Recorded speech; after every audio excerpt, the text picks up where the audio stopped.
You want to see something crazy? So here I'm using a 15% line of credit to pay off this mortgage.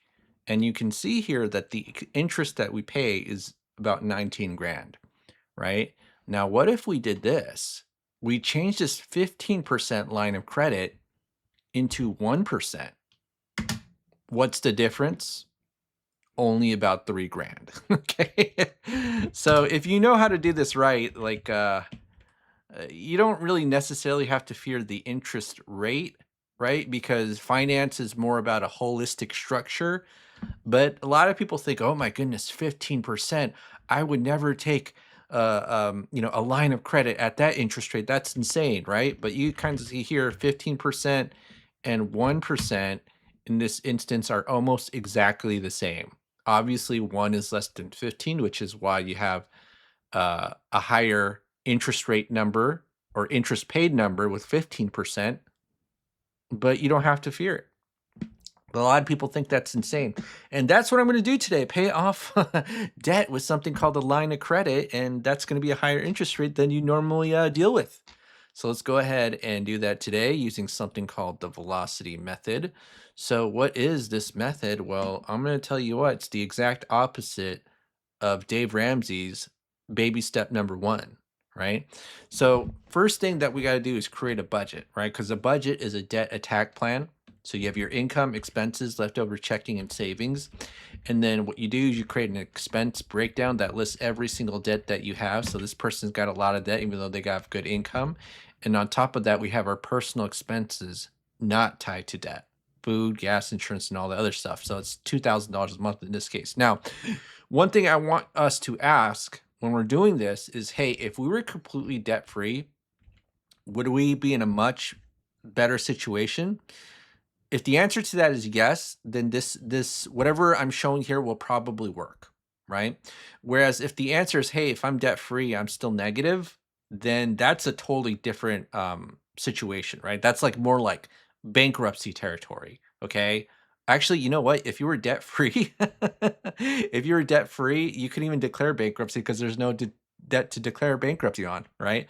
But you know what I mean. It's a different situation, right? One is a too much debt and a cash flow issue, whereas the other one is just you need more income. Okay. So now with this velocity method, what is it? Well, we assume that we have the same income and the same expenses. Okay. And then what we're going to do is the opposite of Dave Ramsey's baby step one. So what is Dave Ramsey's baby step one? It's save $1,000. So I'm just not going to save any money, right? So it'll take us probably 2 or 3 months to save $1,000, give or take. But here, we're just not going to do that. And that's what the velocity method is. It's just saving money, not saving money, rebranded, right? Not saving money, rebranded.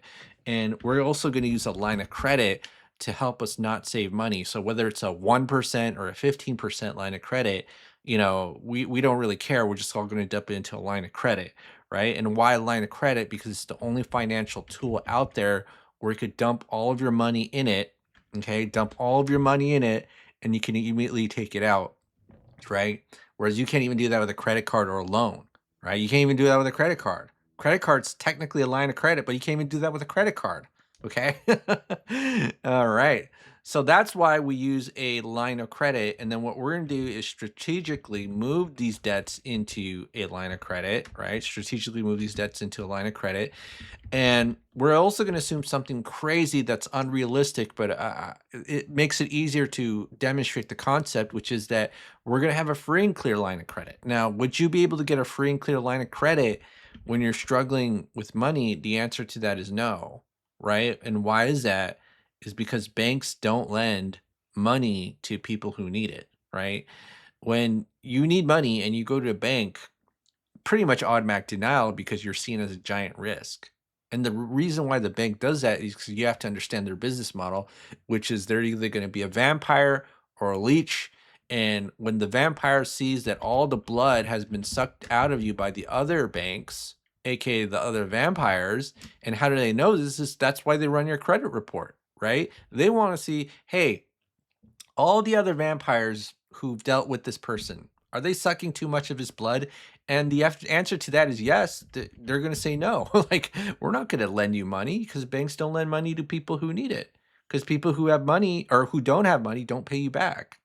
And there's nothing for the bank to the juice is not worth the squeeze, right? So that's why they don't lend money to people who need it. Now, why do we demonstrate with the free and clear line of credit is because it's actually easier to understand the concept if I do demonstrate the free and clear line of credit. Now, if you want to see a more realistic scenario, we got this right here where someone had 22 debts and $4.10 left over, and a maxed out line of credit, which is how you get a line of credit. You get it when you don't need it, and then the bank fills you up with debt, and it's like, oh my goodness, what do I do? Because this line of credit's now maxed out, right? Now, what we're gonna do with this line of credit is treat it as our main operating account, meaning we dump all of our paycheck in, right? So, as I said before, the whole secret to this is that we don't save money, but we use a line of credit to help us not save money, right? That's what this whole thing is. And so what we're going to do is strategically move debts into a line of credit, and we're going to use a cash flow index. If you don't know what the cash flow index is, it's just basically a measure of the balance of the debt divided by the monthly payment, right? It's just a formula. And then we do this for all of our debts, right? And then we just rank our debts. So think this as a ranking or sorting system. And we pay off the low ranking ones first, and then this big one, we pay it off last. Now, what does this big number mean?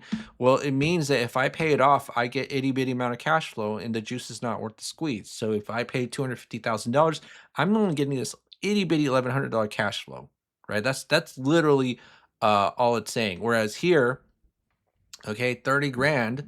If I pay this 30 grand credit card and maybe this 5 grand credit card, I'm only 35 grand. I'm pretty much getting the same cash flow compared to the mortgage. So why wouldn't I pay less and get more cash flow?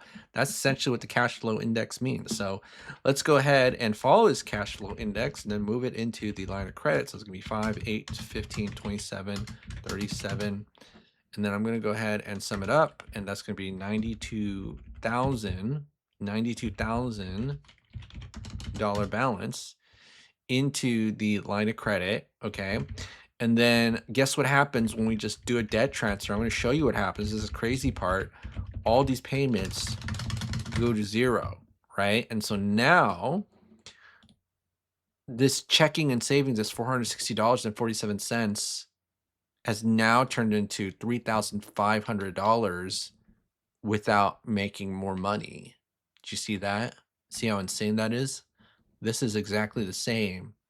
And this multiplied by almost like 7-fold or 7.5 without making more money, just by simply moving debt into a line of credit.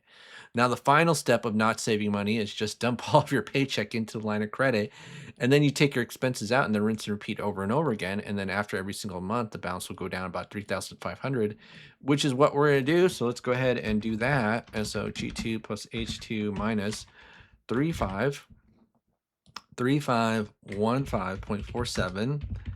And then what we're going to do is we're going to take the interest, right? So we're calculate the interest based on the average daily balance, multiply by 12. Now, right now we're using 8% because that's more typical for a home equity line of credit. But take a look at that. Oh my goodness, every single month the balance of the debt is going down. And it's like, I didn't even know this was possible, right? Like, look how easily it goes down.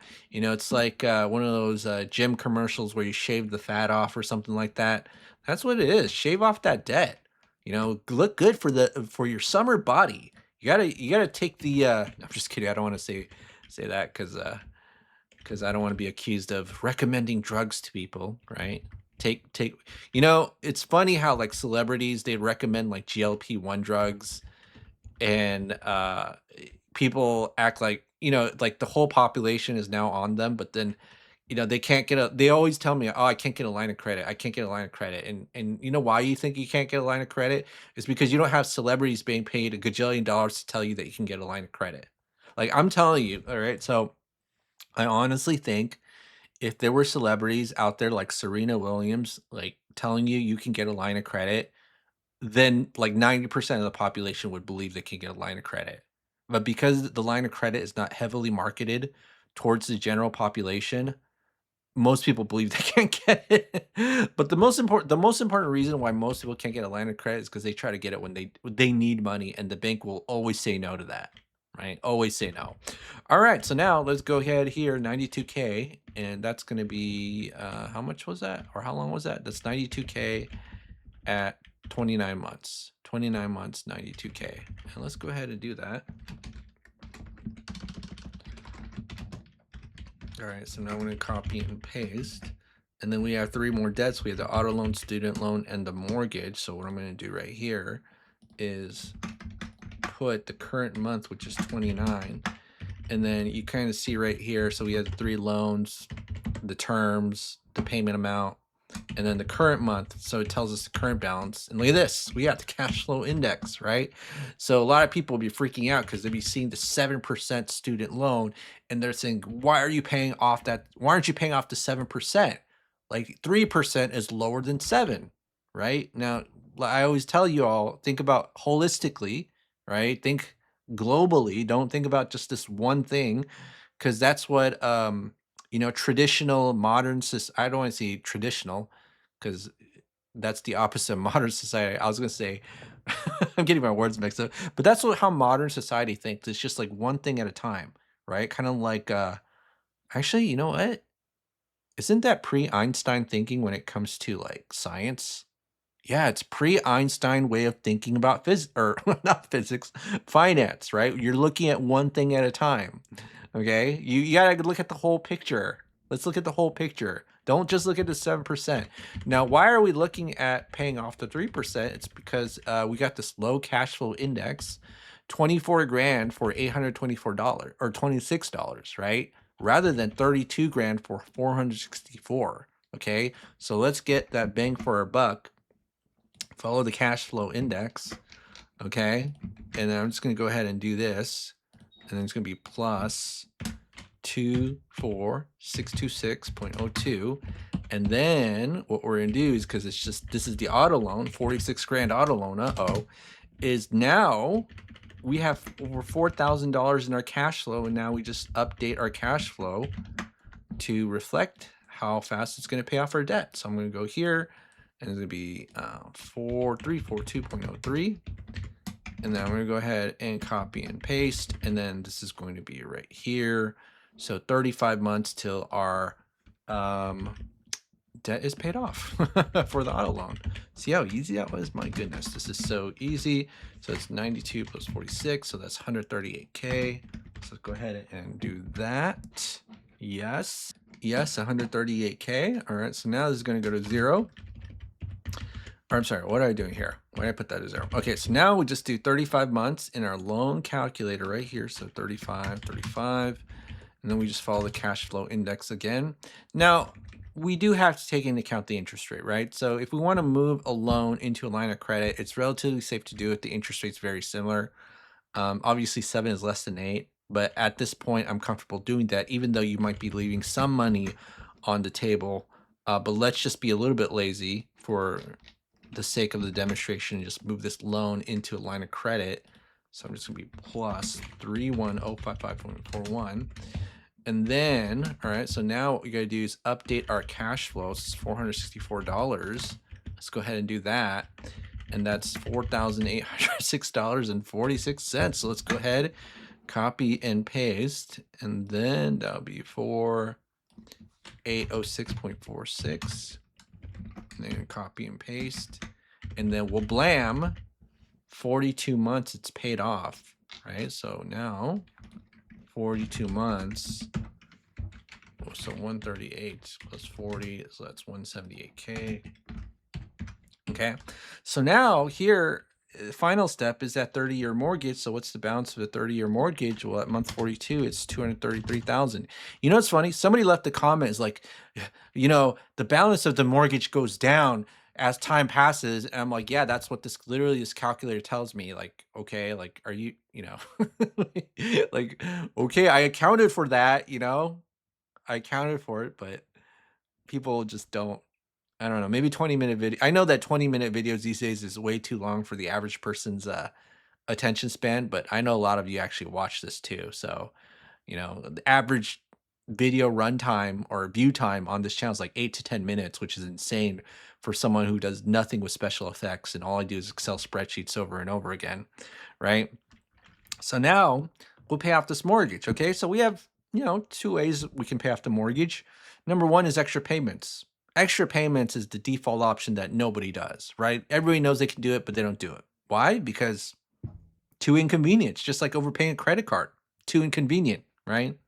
But why not just use a line of credit to pay it off? Now, I know what you're thinking. Oh my goodness, 4% line of credit, 8% mortgage, no brainer, right? That, you don't, of course, you don't want to use an 8% line of credit to pay off a 4% mortgage. And I'm going to tell you that interest rate is almost negligible as long as you do the debt payoff order correct. Now, just to revisit the question, why use a line of credit to pay off a mortgage? Because the line of credit's the only tool out there where I could dump all my money in and it'll be fine, right? We can't do that with the mortgage. Like you dump all your money in, it's inconvenient to do that. Whereas if I dump all my money in even to a credit card, it's inconvenient, but the line of credit, no problem. And the only trick is that once we get to a 30-year mortgage, is that we don't move the whole loan into a line of credit. That's just something we got to be aware about. But let's say I use a 15% line of credit to pay off this mortgage, and I just got to put in my information, and we just move $8,000, right, of that loan into the line of credit, just a small chunk, okay, small sweep, and then we just repeat over and over again, and you see that gets paid off in 3.6 years and then 19.8 grand of interest, okay? Now, if I do a 1% line of credit, look at that, it makes pretty much no difference, right? Like the amount that was not paid, that you could have not paid with a 1% interest line of credit is like a blip in the bank's balance sheet. Like you ever see how much money Chase Bank makes per day? Like it's literally just like they're just overflowing with with electronic cash, digital numbers on a screen. Actually, let me just look it up. How much daily net income of Chase Bank? Yeah, 157.6 million. So I think when they see an interest rate difference of, or interest difference of, $3,000 and you're going from 1 to 15, I don't think that's going to be noticed by the bank overall. Now, if everybody did this, was, $3,000, multiplied by a gajillion people, obviously that would make a difference, but I'm just saying that for the individual, at the individual level, it's not going to really make that big of a difference. Can you believe that, making 150 million a day?